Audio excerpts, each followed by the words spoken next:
अब कम्युनिकेशन को हमने क्लासीफाई करना हो तो हम दो हिस्सों में कर सकते हैं। कुछ कम्युनिकेशन बोल के की जाती है, कुछ लिख के की जाती है, कुछ इशारों में हो जाती है।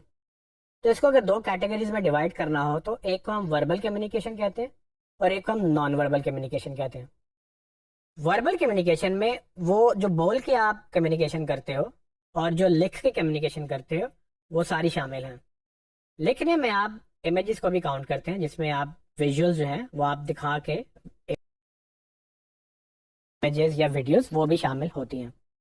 जबकि नॉन वर्बल में लिखे पढ़े बगैर साइन के साथ, सिंबल के साथ, जेस्चर्स के साथ, इशारों के साथ आप जो मैसेज पहुंचाते हैं वो नॉन वर्बल है।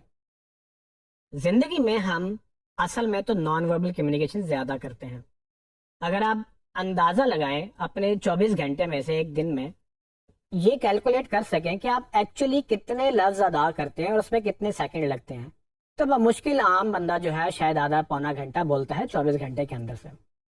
अगर कोई पढ़ाने में जो प्रोफेशन में है उसको शायद ज्यादा टाइम लगता हो, लेकिन हम बोलते बहुत कम है अगर हम एक्चुअली कैलकुलेट करें उसको। लेकिन अगर आप नॉन वर्बल को कैलकुलेट करें तो हम हर वक्त नॉन वर्बल कर रहे होते हैं। आप किसी के पास चले जाएं या कोई आपके पास आ जाए, वो बात करे ना करे, आप देख के उसका कोई इमेज बना लेते हैं या आपको देख के कोई अपना आपका इमेज बना लेता है।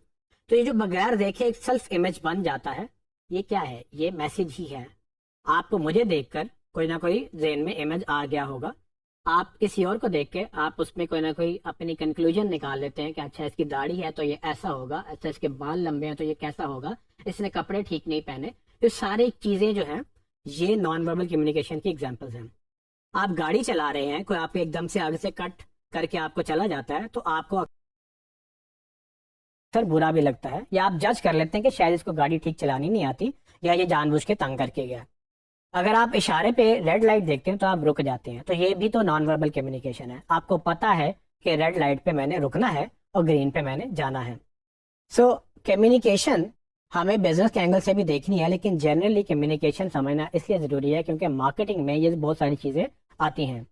आगे चल के मैं आपको इसको बिजनेस के एंगल से कैसे अंडरस्टैंड करना है और डिजिटल में ये वर्बल और नॉन वर्बल कैसे होती है ये हम बात करेंगे।